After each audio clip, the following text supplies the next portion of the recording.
Good morning. તો આજના નવા બ્લોગમાં તમારું હાર્દિક હાર્દિક સ્વાગત છે. આપણે હિંમતનગરની પહેલા 15 કિલોમીટર 10-15 કિલોમીટર પહેલા ઉભા રહ્યા હતા હોટલે. હુઈ ગયા હતા, તેમાં જાગી ગયા છીએ, નાહી ધોઈને એકદમ ફ્રેશ થઈ ગયા, દીવાબત્તી થઈ ગયા છે. અને આજથી નવી ટ્રીપ ચાલુ થવા જઈ રહી છે. તમને જેમ કે ખબર છે, કાલે વડોદરાથી આપણે ખાલી આવ્યા હિંમતનગર ફરવા માટે. તો હિંમતનગર જઈએ અને આજે આપણે જવાનું છે હિંમતનગર ટુ હૈદરાબાદ. હિંમતનગર ટુ હૈદરાબાદ નું ફરવાનું છે. તો આ નવી ટ્રીપ મસ્ત મજાની રહેવાની છે. બે ટ્રીપથી તમને રાયપુર ફરાવું છું, તો આ ટ્રીપે તમને હૈદરાબાદ ફરવા લઈ જવાનું છે. તો મિત્રો જોતા રહેજો બ્લોગ, લાઈક શેર સબસ્ક્રાઈબ કરતા રહેજો. અને આ છે હાઈવે અમદાવાદ હિંમતનગર ઉદયપુર હાઈવે કહેવાય અને મિત્રો આ છે હાઈવે હોટલ. અને આપણે અહીંયા આગળ હજી હવા ચેક કરાવવાની છે અને ફિલ્ટર સાફ કરાવવાનું છે. અને પછી આપણે ભરવા જવા માટે નીકળવાનું છે. અહીંથી 10-12 કિલોમીટર છે ભરવા જવાનું છે.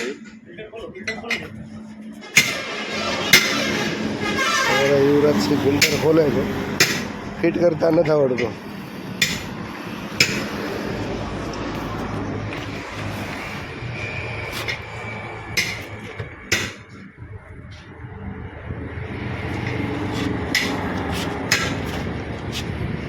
ખુલી ગયું છે. આ છે એર ફિલ્ટર.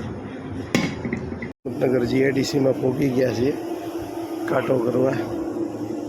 કાંટો થઈ ગયો છે. હવે જઈએ કંપનીમાં. અહીંથી 1.5 કિલોમીટર આગી છે કંપની. તો મિત્રો આપણે કંપનીમાં પહોંચી ગયા છીએ. અહીંયા આગળ ઓલી છે દેખાય છે એ કંપની છે.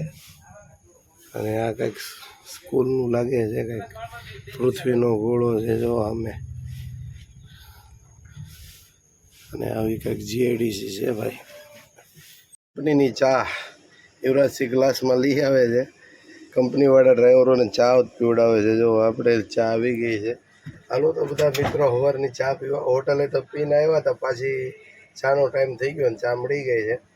ક્યારેક તો આવ ચાય ન મળે તોય હાલે છે. આપણને એવું કાંઈ બંધારણ નથી યુવરાજની જેમ. કાંઈ યુવરાજને ચા ને માવો જોવે એટલે જોવે. ખાવાનું નહીં હોય તો હાલે, ચા ને માવા વગરનું હાલે. કેમ? આ કંડક્ટરનો સ્પેશિયલ ડાયલોગ છે. હાલો તો મિત્રો આવી કંઈક કંપની છે. આવો પાવડર ભરવાનો છે આપણે, અને ભરવા પોઈન્ટ ઉપર લગાડી દીધી છે. તો મિત્રો આ છે જીઆઈડીસી. અને શું કહેવાય, બે ભાઈ ગઈ છે જમવા. હવે કંપનીમાં અડધી ગાડી ભરાઈ ગઈ છે, અડધી હજી ભરવાનું ચાલુ છે. ત્યાં લંચ કરીને ટાઈમ બગડે એની કરતાં આપણે થોડાક જમી લઈએ. કેમ?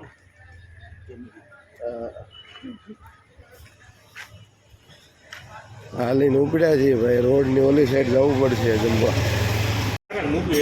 હાલો મિત્રો, રાજસ્થાનની સ્પેશિયલ દાલ બાટી જમવા હિંમતનગરમાં.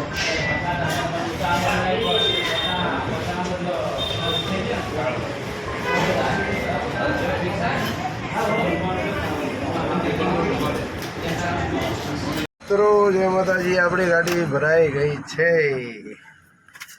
બપોર દાલ બાટી જમી આવ્યા ને જમીને આવીને પછી અહીંયા આગળ આવીને સીધા ભત્તા ને એવું જ બધું મારવા માંડ્યા હતા. અને અત્યારે વાગી ગયા છે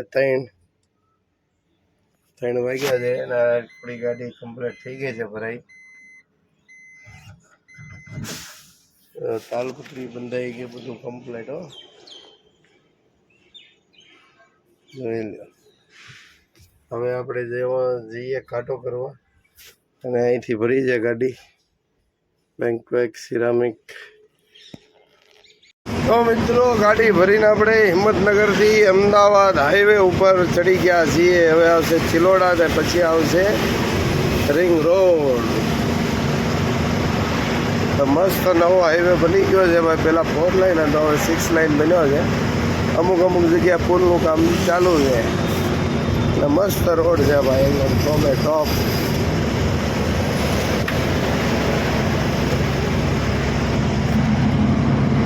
હાલો હૈદરાબાદ. પહેલાં તો આપણે અમદાવાદ ગાડી મૂકીને 1 દિવસ માટે ઘરે જવાનું છે.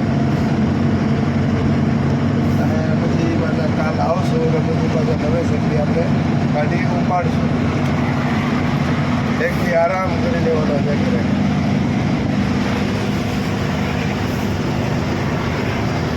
આ છે અમદાવાદ હાઈવે. અને આમ જો ગાડી હાંકવાની કાંઈક રીત હોય. ઓલો જો ટ્રેક્ટર વાળો જો કઈ રીતના હાલ્યો જાય છે પટ્ટો દબાવીને.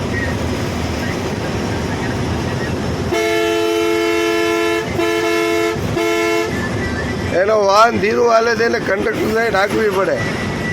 એની જગ્યાએ જો ક્યાં હાંકે.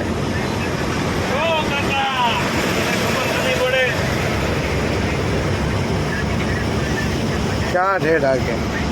આવા નવા ડ્રાઈવરો હોય ને એટલે એક્સિડન્ટ થાય. એને એક લાઈન પકડીને એક પટ્ટામાં હાલવું જોઈએ.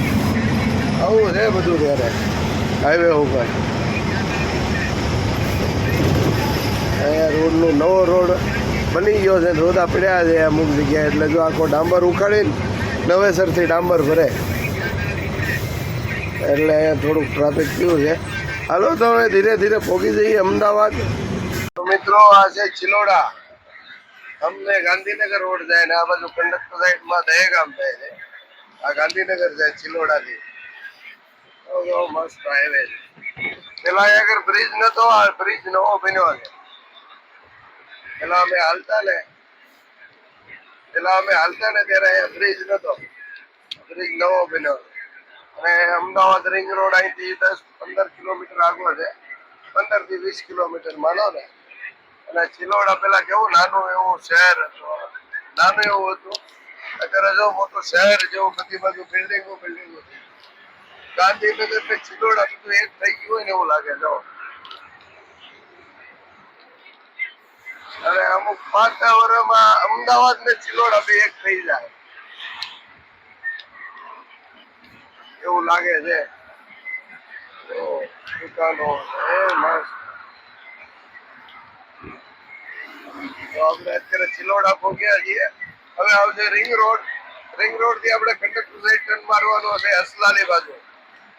જોતા રહેજો બ્લોગ. આપણે પહોંચી ગયા છીએ અમદાવાદ રિંગ રોડ. ઓલો રોડ સિટીમાં જાય છે બ્રિજ ઉપરથી. અને આપણે આ બ્રિજ નીચે ઉતારીને કંડક્ટર સાઈડ ટર્ન મારો એટલે રિંગ રોડ. બ્રિજની નીચેથી રિંગ રોડ છે. ઉપરથી ગયો જાય રોડ સિટીમાં નરોડા. હા એ નરોડાનો એરિયો જ ગણાય. તો હાલો આગળ ચોકડી આવે છે ને ત્યાંથી આપણે ખાલી સાઈડ ટર્ન મારવાનો છે. ડ્રાઈવર સાઈડમાં પાછો ગાંધીનગર રોડ જાય છે. વૈષ્ણોદેવી સર્કલ ને એ બાજુ આપણે અહીંથી જવાનું છે ખાલી સાઈડ. અસલાની સર્કલ પાસે ગાડી મૂકવાની છે. આજે અમદાવાદ રિંગ રોડ ઉપર ચડી ગયા. પેલા રિંગ રોડ ઉપર કાંઈ નહોતું હો ભાઈ. અત્યારે સિટી જેવો માહોલ થઈ ગયો છે રિંગ રોડ ઉપર છે. જો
રિંગ રોડની રોનક જો આપણા અમદાવાદના રિંગ રોડની. હો ભાઈ હરિયાળી હરિયાળી. હો ભાઈ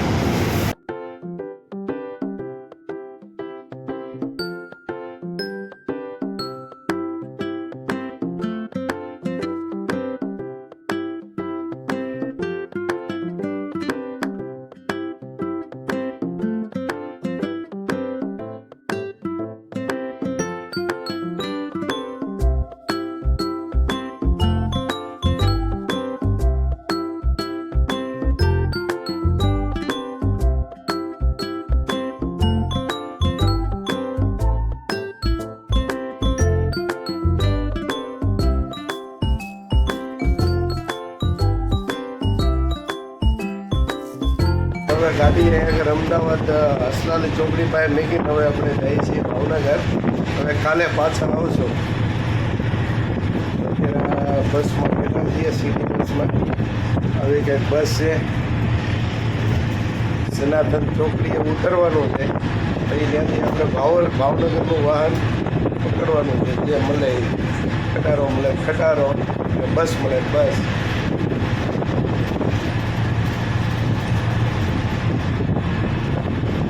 હાલો મિત્રો, ભાવનગર સનાતન ચોકડીએ પહોંચી ગયા છીએ. હવે અહીંથી ભાવનગર જવાની બસનો ઇંતજાર છે. આ સરખેજ બાજુથી આવ્યો આ રોડ, અને આ બાવળા સાણંદ બાજુ જાય છે ભાવનગર.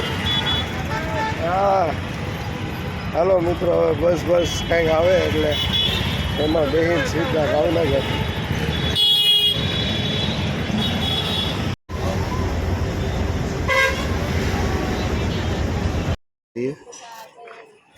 અને આપણે પહોંચ્યા છીએ ધોલેરા અને પેદરા અને પીપળીની વચ્ચે. અહીંયા એક જમવા માટે હોલ્ડ કરી છે બસે, અને લક્ષ હોટલ નામ છે હોટલનું. તો હાલો મિત્રો, ચા નાસ્તો કરી લઈએ અને પછી પહોંચીએ ભાવનગર.